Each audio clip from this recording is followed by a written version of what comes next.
내 주의 보혈은 저마다 내 죄를 정케 하신 주 나로 나가신다. 내가 주께로 지금 가오니 십자가의 보혈로 날 씻어주소서. 약하고 주에도 주께로 나가면 힘주시고 내 주함을 못 씻어주시네. 내가 주께로 지금 가오니 십자가의 보혈로 날 씻어주소서.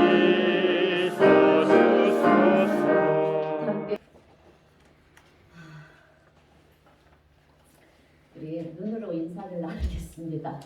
여호와 샬롬. 여호와 샬롬. 네.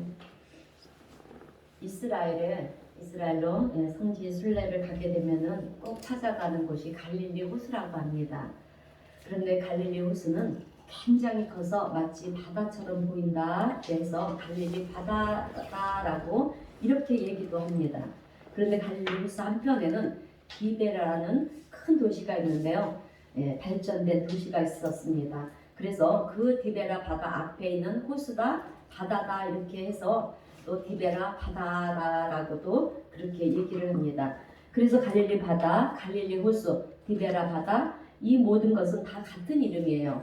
그러니까 갈릴리 호수를 지칭하는 이름입니다.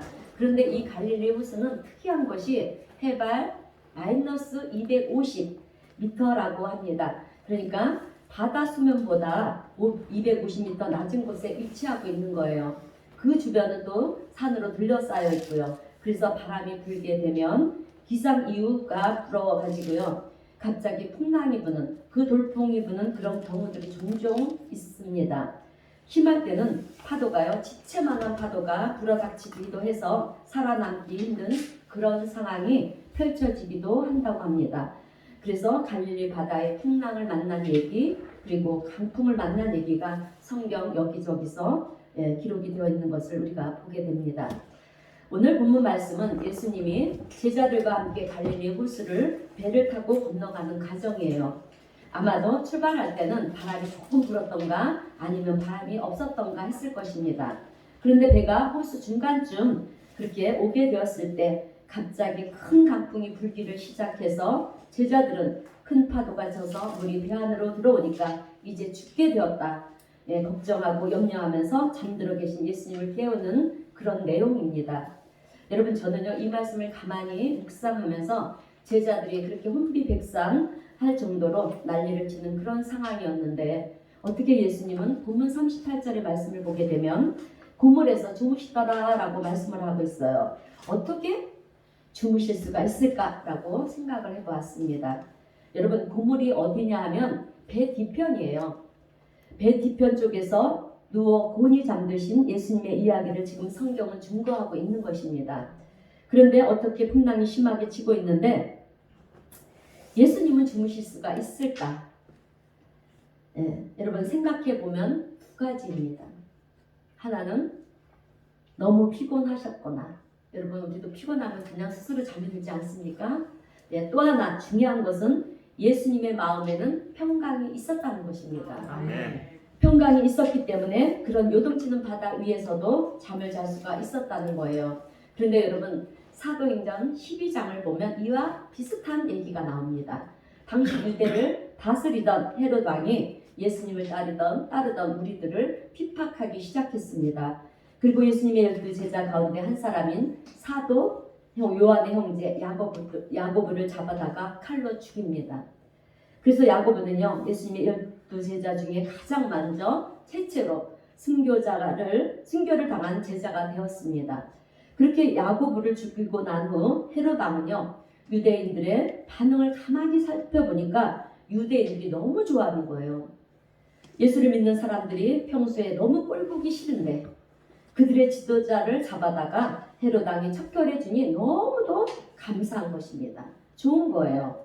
그래서 헤롯 왕은 신이 나가지고 더 인기를 얻으려는 그런 요량으로 여러분 그 다음에 누구를 잡아들이냐면 예수님의 수제자인 베드로를 잡아들입니다.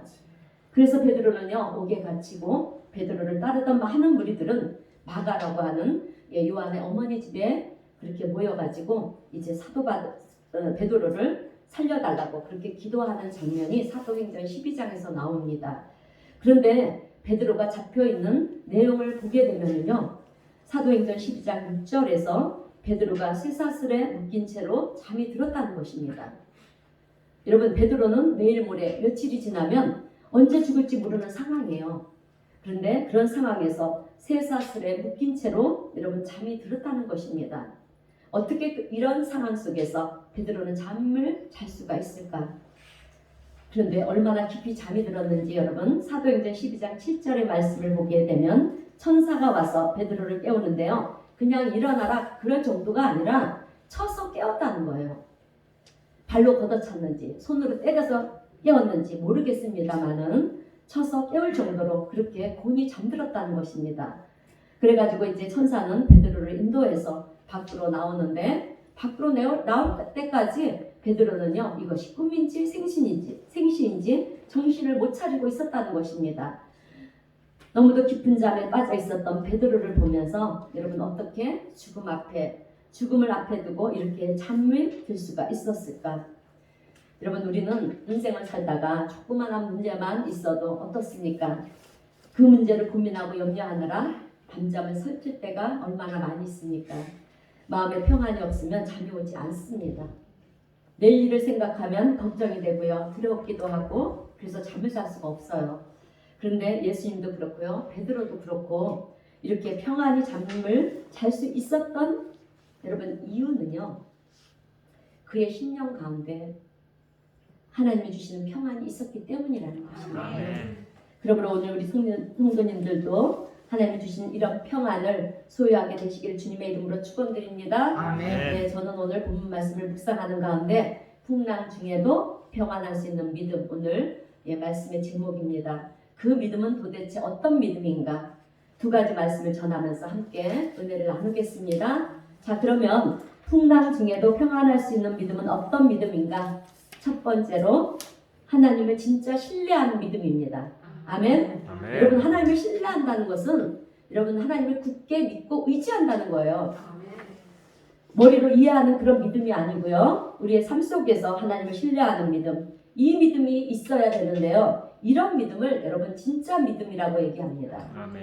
그러니까 진짜 믿음은 우리가 이해하고 아는 것이 아니라요. 우리의 삶 속에서 하나님을 신뢰하는 것이고요. 하나님과 동행하는 것이 진짜 믿음이라는 것입니다. 그런데 목사님 가짜 믿음도 있습니까? 여러분 있을까요? 없을까요? 있습니다. 야고보서 2장 19절 말씀을 보게 되면 가짜 믿음에 대해서 얘기를 하고 있는데요. 우리 야고보서 2장 19절 말씀을 읽겠습니다.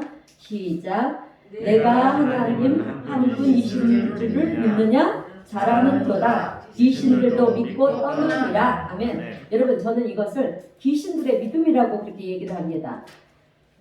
사실 귀신들이 무슨 믿음이 있겠습니까? 그런데 야고보서를 보면 야고보서는 진짜 믿음과 더불어서요 귀신들의 믿음에 대해 얘기를 하고 있는데요. 너희들이 믿는 믿음이라고 한다면 그 정도는 귀신들도 가지고 있다는 거예요. 여러분 우리들의 믿음을 여러분 귀신들도 갖고 있다는 거예요. 우리가 가지고 있는 믿음. 참 귀신들도 가지고 있는데 그러면 도대체 이 귀신들의 믿음이 우리의 믿음하고 어떤 차이가 있느냐 하는 것입니다. 그 차이가 무엇이냐 하는 거예요. 어떤 차이가 있어서 우리는 구원에 이르고 또 그들은 구원받지 못하는 그 까닭이 도대체 무엇이냐 우리는 그것을 물어볼 수가 있어요. 여러분 자 여러분 귀신들의 믿음과 우리들의 믿음의 차이는요. 귀신들은 여러분 하나님을 사랑하지 않습니다. 하나님의 사랑을 아예 못해요. 또 하나는 하나님과 동행하지 않는다는 것입니다. 하나님을 신뢰하지 않습니다. 하나님을 알기는 우리보다 여러분 우리가 아는 것보다 더 많이 알아요. 귀신들은요. 왜냐? 영적인 존재잖아요. 영적인 존재이기 때문에 영적인 세계에서 어떤 일이 일어났었는지 그들은 이미 다 보고 알고 있어요. 우리들은 긴가민가 하면서 여러분 우리가 살아요. 그죠? 예, 이게 긴가민가. 예, 이게 하나님이 주시는 마음인가 생각인가 이렇게 긴가민가 하면서 살아요. 사실은 여러분 그러나 악한 영들은요 영적인 세계에서 일어나는 일들을 다 보고 있기 때문에 우리보다 더 많이 알고 있다는 거예요. 여러분 그래서 성경에 나오는 모든 일들을 다 잘 알고 있습니다. 지식으로 따지면 여러분 우리가 따라갈 수가 없어요. 귀신들의 경우는 믿고 떨기는 하지만 여러분 그러니까 귀신들의 믿음과 우리들의 믿음의 차이는 귀신들의 경우는 오늘 말씀도 얘기하지 않습니까? 믿어요. 그러나 두려 떱니다. 믿고 떨기는 하지만 하나님과 동행하지 못하고 하나님을 사랑하지 못한다는 것입니다. 한마디로 여러분 하나님을 신뢰하지 못한다는 거예요. 그러면서 야고보는 성경을 기록하면서 진짜 믿음의 샘플로 누구를 얘기를 하냐면 아브라함과 이삭을 얘기하고 있습니다. 그래서 야고보서 2장 21절의 말씀을 보게 되면 우리 조상 아브라함이 그의 아들 이삭을 제단에 바칠 때 행함으로 의롭다 하심을 받은 것이 아니냐라고 그렇게 얘기를 하고 있어요. 여러분 여기서 행함으로 의롭다 하심을 받았다는 뜻은요. 하나님을 향한 신뢰가 어떤 것인지를 보여줬다는 거예요. 그러니까 내 하나님을 향한 나의 신뢰가 이 정도입니다 라고 그렇게 아들을 바치면서 하나님 앞에 보여줬다는 것입니다. 머릿속으로만 입으로만 나는 하나님을 믿습니다가 아니고요. 내 삶으로 나는 하나님을 믿습니다. 그런데요. 이것을 조금 더 여러분 풀어놓은 것이 히브리서 11장에 나옵니다. 여러분 히브리서 11장은 우리가 잘 아는 믿음장입니다. 그래서 믿음에 대해서 쭉 얘기를 하다가요. 아브라함이 이삭을 바쳤던 우리로서는 정말 도저히 이해할 수 없는 그 얘기를 어떻게 소개를 하고 있느냐면 히브리서 11장 17절에서 19절 말씀까지 해서 보면 아브라함이 시험을 받을 때 믿음으로 이삭을 드렸다라고 그렇게 얘기를 하고 있어요. 자 그러면 도대체 이삭을 바쳤던 그 믿음 그 믿음이 어떤 믿음이냐 하는 것입니다. 그런데 히브리서 11장 18절 말씀을 보면은요 그에게 이미 말씀하시기를 하나님이 말씀하시기를 내 자손이라 칭할 자는 이삭으로 말미암음이라 이렇게 하나님이 이미 말씀을 하셨어요.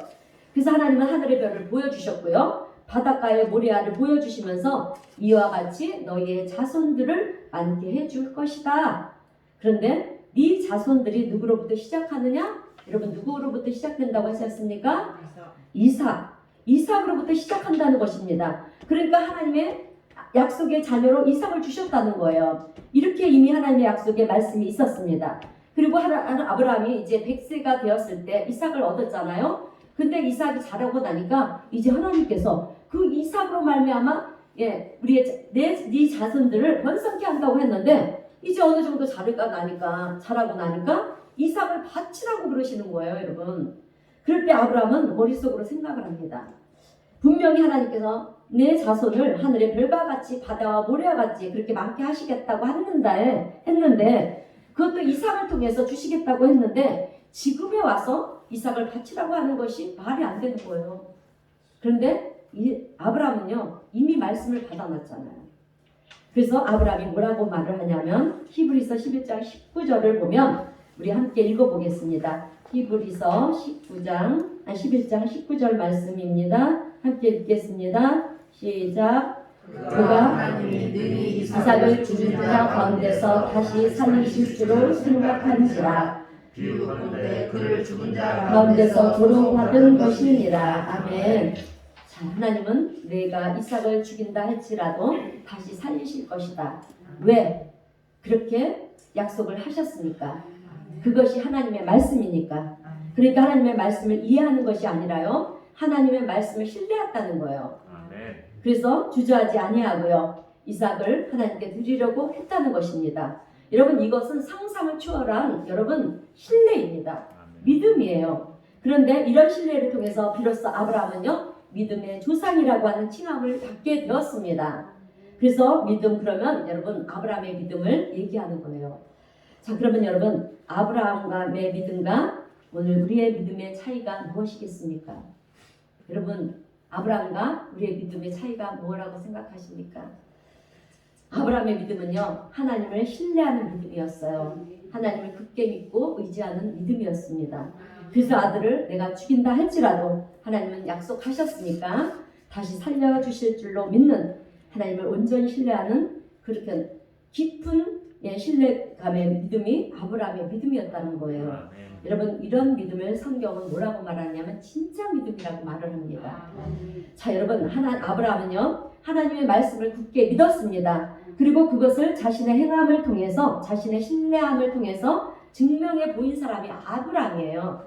그런데 오늘 우리의 믿음은 어떻습니까? 말로는 하나님 사랑합니다, 하나님 믿습니다. 그러면서 여러분 결국 시간이 지나고 보면 우리는요 하나님을 사랑한 것이 아니라 나를 사랑하는 것이고 내가 가지고 있는 소유를 사랑하는 것이 우리들의 모습이라는 것입니다. 그래서 베드로가 하나님을 내가 믿습니다. 하나님, 나는 절대로 하나님을 버리지 않을 것입니다. 죽는 자리에까지 나는 따라갈 것입니다. 이렇게 베드로가 얘기를 했지 않습니까? 그런데 예수님이 가야바의 뜰에 잡혀가지고 그렇게 고문을 당하는 것을 보고 이제 마음이 바뀌는 것입니다. 환경이 바뀌니까 평안할 때는 내가 주님을 위해서 죽을 수 있을 것 같았는데 환경이 바뀌고 나니까 두려운 마음이 들어오는 거예요. 그래서 어느 여종이 너도 같은 당이지? 그러니까 어떻게 합니까? 베드로가 뭐라고 그럽니까? 아니다 그러면서 예수님을 모른다고 3번이나 부인을 하지 않습니까? 예수님을 위해서 죽을 수 있다고 그랬으면서도 3번을 부인하는데 마지막에는 예수님을 저주하면서 나는 예수를 모른다고 그럽니다. 여러분 오늘 우리의 믿음도 마찬가지라는 거예요. 하나님 내가 믿습니다. 그러면서도 어떤 위기의 순간을 만나게 되면, 어려움이 닥치게 되면 우리는 하나님을 믿는 것이 아니라 나를 믿는 거예요. 내가 가진 것을 믿으려고, 그리고 내 주변에 있는 사람들을 더 믿으려고 우리는 한다는 것입니다. 이것이 오늘 우리들의 믿음의 모습이라는 것입니다. 오늘 우리 성도님들은 하나님 앞에 진짜 믿음, 온전한 믿음, 정금 같은 믿음, 하나님을 신뢰하는 그런 온전한 믿음을 가지시는 우리 성도님들이 되시기를 주님의 이름으로 축원드립니다. 여러분 성경 말씀을 읽다 보면은요 하나님의 약속의 말씀 속에는 약속의 말씀이 얼마나 많이 나오는지 몰라요. 그래서 내가 너와 함께 할 것이다, 내가 너를 굳세게 할 것이다, 내가 너를 버리지 않을 것이다, 내가 너에게 작정한 것을 다 이루기까지 너를 떠나지 아니할 것이다, 너를 도울 것이다, 그러니 강하고 담대하라. 여러분 이런 말씀들이 많이 나와요. 그런데 여러분 이런 말씀들이 나에게 주어지면 저만 있으면 이 말씀은 목사님에게 주신 말씀이지 나에게 주신 말씀이 아니야, 여러분 이렇게 절대로 생각하시면 안 돼요. 성경 창세기 1장 1절부터 여러분 요한계시록 마지막 절까지 여러분까지 해서 주신 모든 말씀은 여러분 우리는 어떻게 해야 되냐면 나에게 주신 말씀이다. 아멘? 이렇게 믿음으로 받으시는 성도님들이 되시기를 바랍니다. 믿음으로 받을 때 그 말씀의 역사가 일어납니다. 자, 여러분 하나님이 약속하신 것은 반드시 이루십니다. 그래서 하나님을 향해서 우리는 신실하신 하나님이시다, 변함이 없으신 하나님, 그리고 약속하신 것은 반드시 이루시는 하나님이시다 라고 우리가 그렇게 부르는 거예요. 오늘 아브라함이 그런 믿음을 가지고 하나님을 온전히 신뢰하는 믿음을 가지고요 이삭을 하나님 앞에 드릴 수 있었다고 한다면 오늘 우리도 하나님 앞에 나갈 때 그런 믿음을 가지고 나가야 될 줄로 믿습니다. 자, 여러분 성경 다니엘을 보면 다니엘의 세 친구가 나와요. 당시 바벨론의 위대한 왕 느부갓네살 왕은 여러분 역사책에도 나오지 않습니까? 느부갓네살 왕은요 금신상을 크게 만들어 놓고 백성들에게 이제 너희들 모두는 이 금신상에게 절을 하라 이러는 것입니다. 이 말은 너희들이 내 말을 지키느냐 안 지키느냐 보겠다는 거예요. 그런데 다니엘의 세 친구 사드락, 메삭, 아벳느고는 여러분 그렇게 할 수가 없었습니다. 그런데 왜냐하면 그들은 하나님을 온전히 신뢰하는 믿음의 사람들이었기 때문에 그렇습니다. 그런데 이것을 알게 된 어떤 사람들이 이들을 왕에게 고발을 해요. 그래서 왕은 그들을 끌고 왔습니다. 그리고 맹렬히 타는 풀무불을 보여주면서 이 금신상에게 절을 하지 않으면 저 풀무불 속으로 너희들을 잡아 넣겠다. 그러는 것입니다. 그럴 때 여러분 새 친구들이 뭐라고 그러냐면 다니엘서 3장 17절 말씀에서 우리는 절대로 절하지 않겠습니다. 그러면서 우리가 저 불 속으로 들어간다 할지라도 하나님은 능히 우리를 건져내실 것입니다. 하나님이 우리를 능히 건져내실 것이라고 그렇게 얘기를 해요. 그때 세상 사람들은 그들이 얼마나 바보 같고 얼마나 어리석게 보였는지 모릅니다. 그리고 종교 생활이 저렇게 다 바보로 만드는구나. 눈뜬 장님을 만들어 놓는구나. 종교는 아편이다. 별소리를 다 합니다. 여러분.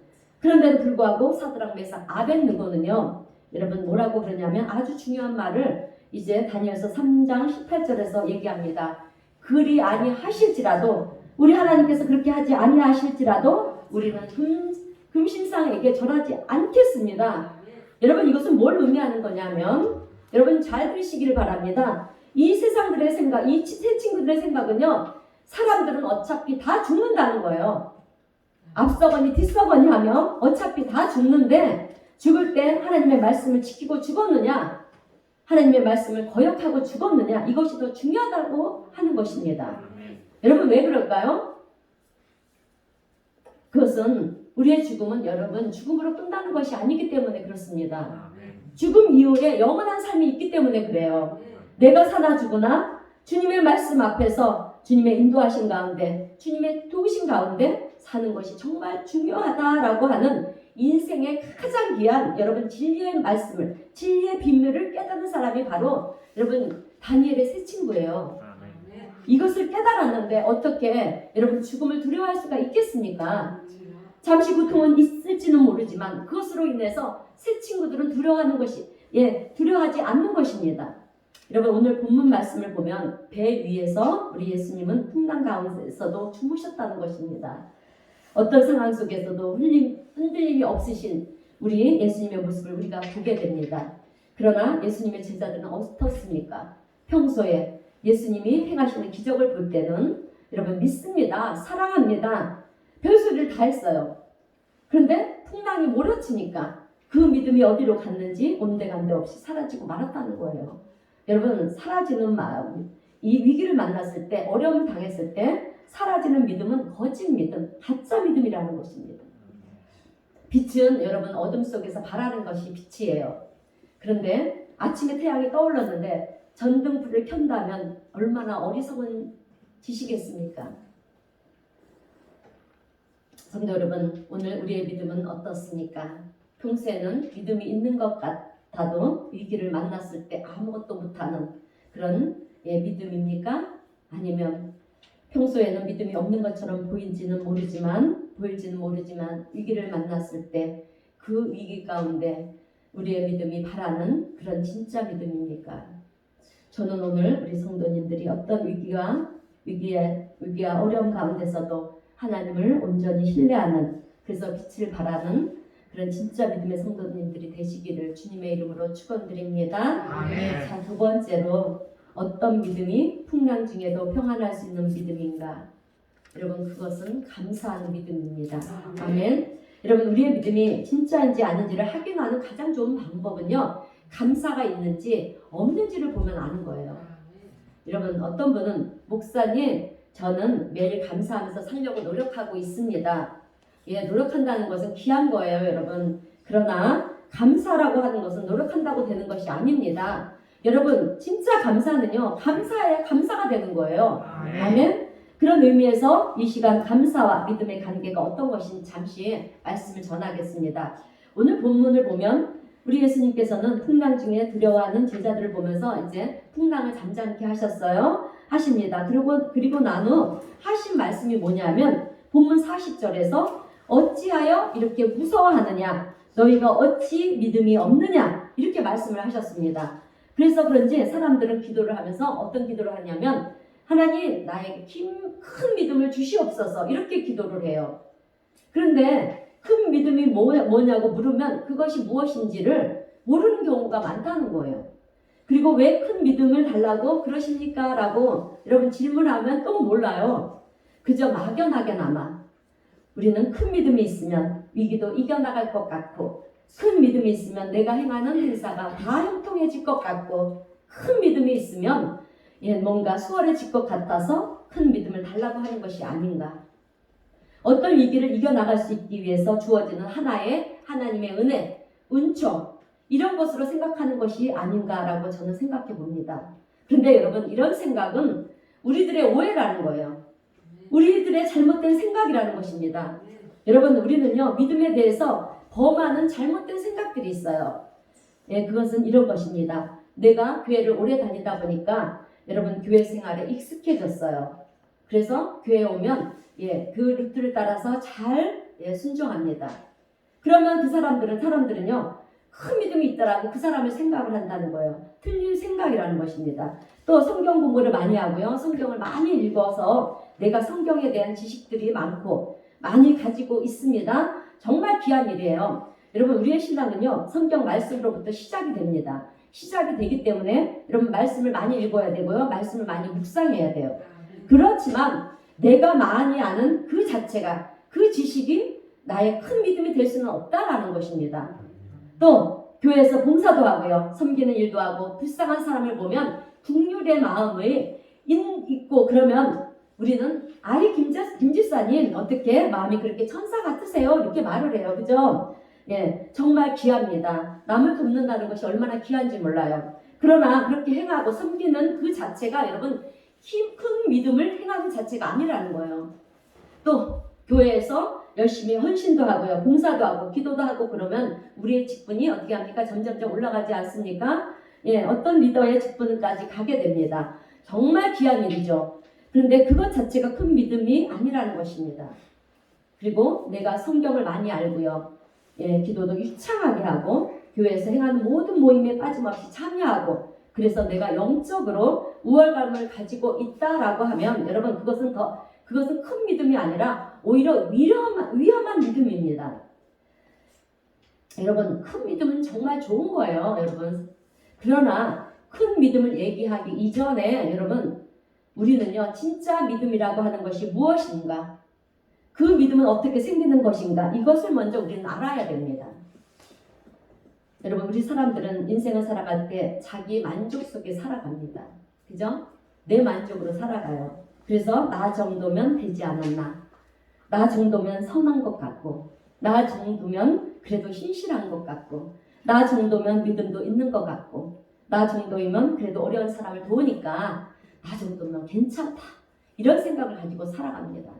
그런데 자기의 의가 높은 사람은요, 나 정도로 하는 정도면이라는 이것이 높은 사람일수록 여러분, 교회 나오기 힘든 사람들이에요.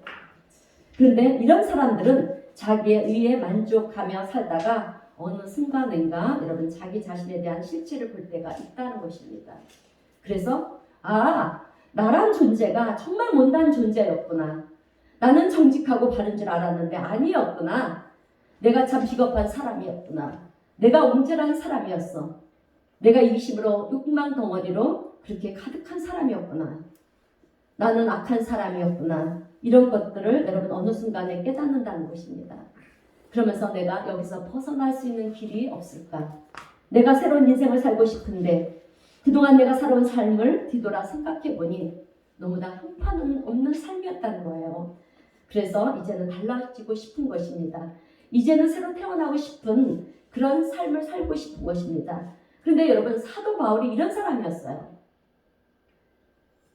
이런 사람이었던 사도 바울이 로마서 7장 24절에서 이렇게 고백을 합니다. 우리 로마서 7장 24절 말씀 함께 읽어보겠습니다. 시작. 오라, 나는 공고한 자로다. 사망의 몸에서 누가 나를 건져내라. 아멘.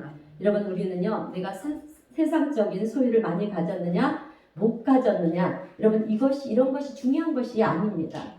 내가 정말 하나님의 창조물로서 이렇게 살아가도 되는 것인가, 내가 한 집안에 그래도 가장으로서, 내가 이 사회의 일원으로서 내가 어떻게 이런 모습을 가지고 살아갈 수 있는 것인가.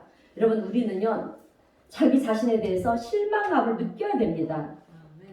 오늘 우리 성도님들은 예수님 한 분만으로 족하시는 성도님들이 되시기를 바랍니다. 아멘. 여러분, 세상 그 무엇으로도 내 삶을 돌이킬 수 없었는데 예수님으로 말미암아, 예수님이 나를 위해 죽으신 그 죽으심으로 말미암아 내가 살게 되었습니다. 내가 새로운 인생을 살게 되었습니다. 그래서 이제 나는 세상 것 여러분 바라지 않습니다. 바라보지 않습니다. 이렇게 사도 바울이 여러분 이런 고백을 하며 배설물 같이 여겼다는 거예요.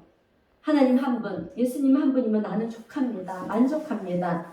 여러분 이렇게 고백한 것처럼 오늘 우리도요 이런 고백이 있어야 할 줄로 믿습니다. 여러분 이것이 진짜 믿음이라고 하는 거예요. 여러분 진짜 믿음을 갖게 되면은요 내 안에 남는 것은 하나밖에 없어요. 그것이 무엇이겠습니까? 감사예요, 여러분. 그래서 믿음과 감사는요 따로 갈 수가 없는 거예요. 진짜 믿음이 있으면 여러분 진짜 감사가 있을 수밖에 없다는 것입니다. 여러분 감사함이 넘치게 되어질 때 우리는 풍랑이 치든 또 다른 어떤 어려움이 오든 우리 안에는요 평안할 수 있는 것이 우리 안에 평안함이 올 수밖에 없는 것이 우리 크리스찬들의 여러분 평강인 줄로 믿습니다. 그런데 여러분 평강은 살롬의 평안은요 여러분 아무 문제가 없는 것을 얘기하는 것이 아니에요. 잘 아셔야 됩니다. 이 샬롬의 평안은 위기 속에서 어려움 속에서 평안할 수 있는 것이 샬롬의 평안이에요, 여러분. 예, 지금 우리가 어떤 삶을 살고 있습니까?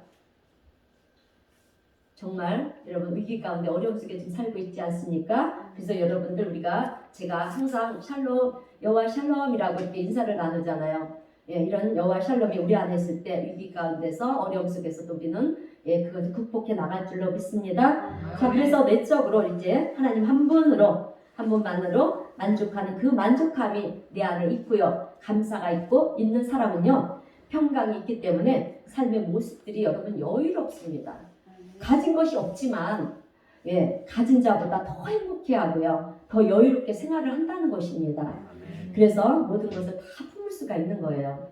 자, 말씀을 마무리하겠습니다. 성도 여러분, 지금 우리는 코로나가 다시 기승을 부려서 오늘 숫자인가요? 1000명을 넘었다고 합니다.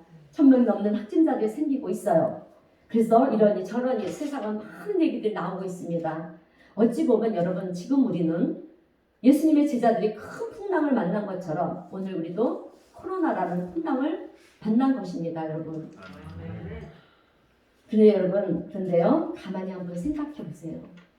이럴 때 우리가 기도할 수 있다는 것이 감사하지 않습니까?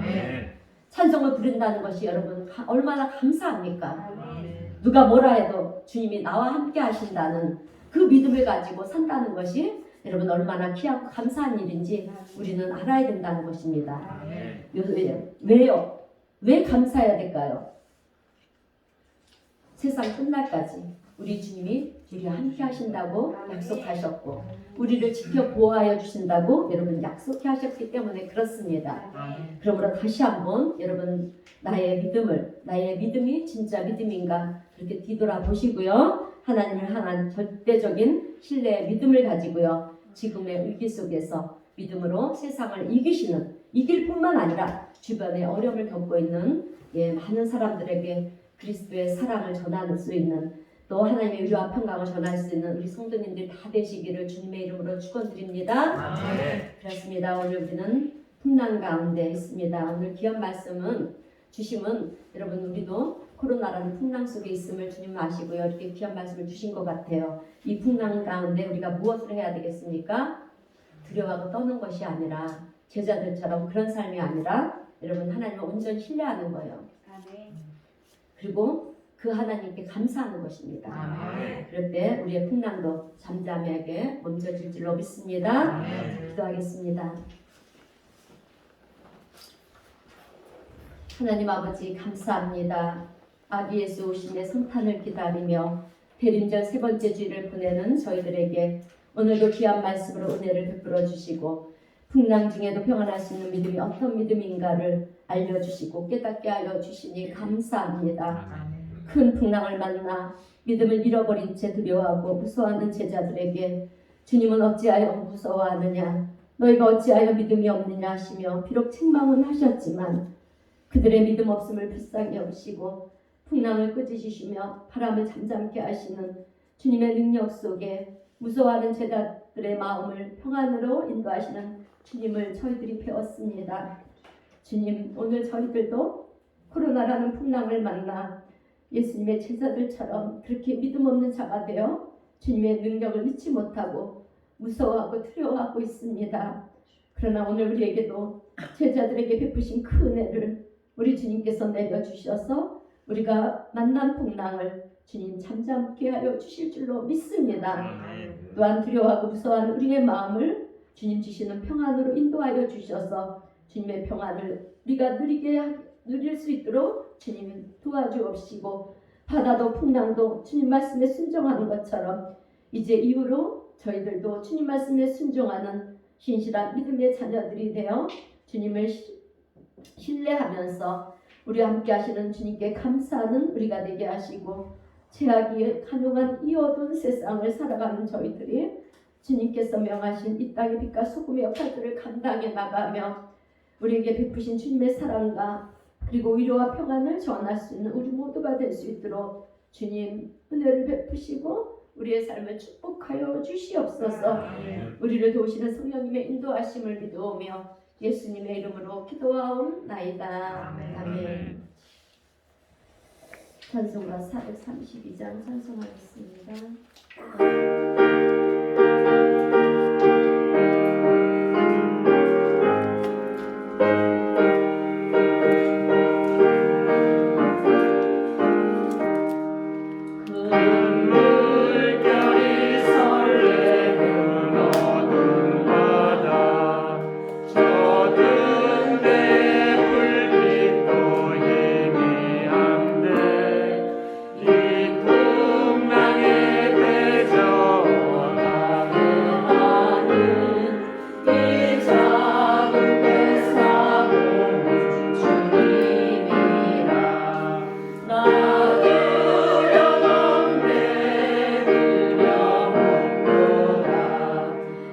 주의